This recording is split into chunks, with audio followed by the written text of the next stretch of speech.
Assalamualaikum students. Biology class 10 first chapter MCQs digestive system. First MCQs है हमारे पास emulsification of fat will not occur in the absence of bile. Without bile, fat emulsification will not occur. Second MCQs है which enzyme, substrate and pH conditions are needed for digestion of food in the stomach. Stomach में which enzyme will work and उसमें substrate क्या होता है तो हमें पता होना चाहिए. स्टमक में प्रोटीन की डाइजेशन ज़्यादा होती है तो उसके लिए हमें एंजाइम क्या चाहिए, प्रोटीएज. सबस्ट्रेट हमारा प्रोटीन होगा और हमें पता है कि स्टमक में हमारा पीएच जो होता है वो कैसा होता है, हाई लो होता है क्योंकि एसिडिक मीडियम होता है. जितना हमारा पीएच लो होगा वो उतना ही एसिडिक होगा. थर्ड एमसीक्यू से bile is formed in liver, gall bladder, pancreas या duodenum. Bile will form in liver bile store in gall bladder. अक्सर बच्चे कंफ्यूज हो जाते हैं. बाइल हमारा लीवर में फॉर्म होता है but store in gall bladder. Glycogen is store in which organ, gall bladder, spleen, liver, pancreas. So liver is the right option. Common passage for swallowing food and breathing is, मतलब हमारे पास कौन सा method है जिससे हम food swallow करते हैं और ब्रीथिंग का कॉमन वे है. So pharynx is the common way for both food and breathing. Digestion of both starch and protein is carried out by starch and protein की digestion mostly मतलब जो अनलेफ्ट हो जाती है, मतलब माउथ में जो पार्ट हमारा कार्बोहाइड्रेट का रह जाता है और स्टमक में जो प्रोटीन अनडाइजेस्टेड पार्ट होता है वो स्मॉल इंटेस्टाइन में पैंक्रियाटिक जूस फर्दर उसको डाइजेशन में हेल्प करता है. नेक्स्ट एमसीक्यू है if the mucus lining covering the stomach break down and stomach tissues are damage by gastric juice.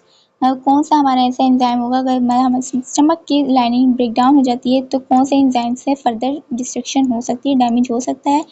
So only gastric juice is present in stomach, saliva will present in mouth and bile present in gall bladder and pancreatic juice release in small intestine. So gastric juice is answer.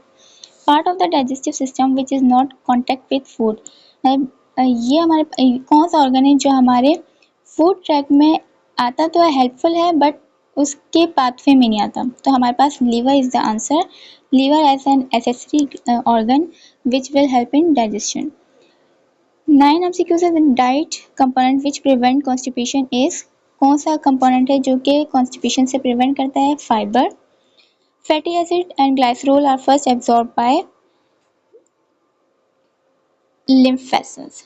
मतलब हमारे पास सबसे पहले fatty acids जो small intestine में villus हमारे पास basic unit है स्मॉल इंटेस्टाइन का, वहाँ पे डाइजेशन होता, एब्जॉर्प्शन होती है. लेकिन फैटी एसिड जो हमारी सबसे पहले एब्जॉर्ब होगी वो होगी हमारी लिम्फ वेसल्स में. Which secretion release into the alimentary canal contain no enzyme but speed up fat digestion. कौन सी सिक्रीशन है जो एलिमेंट्री कैनाल में रिलीज होती है लेकिन एंजाइम नहीं होता है और फैट डाइजेशन करवाता है. Answer is bile. Enzyme trypsinogen is changed by trypsin by which enzyme? Enterokinase. How does food move through your digestive tract? By wave muscles like contraction जिसे हम peristalsis बोलते हैं. Where are the majority of water from undigestible food is absorbed? जब food undigested होता है, undigested food and even water भी sometimes हमारे पास किस ऑर्गन में स्टोर होता है, लार्ज इंटेस्टाइन में. अगर हम मेनली अगर यहाँ पे किडनी का ऑप्शन होता तो हम किडनी में प्रेफर करते, लेकिन अब अनडाइजेस्टेबल फूड जो एब्जॉर्ब होगा या वाटर जो एब्जॉर्ब होगा वो लार्ज इंटेस्टाइन में होगा.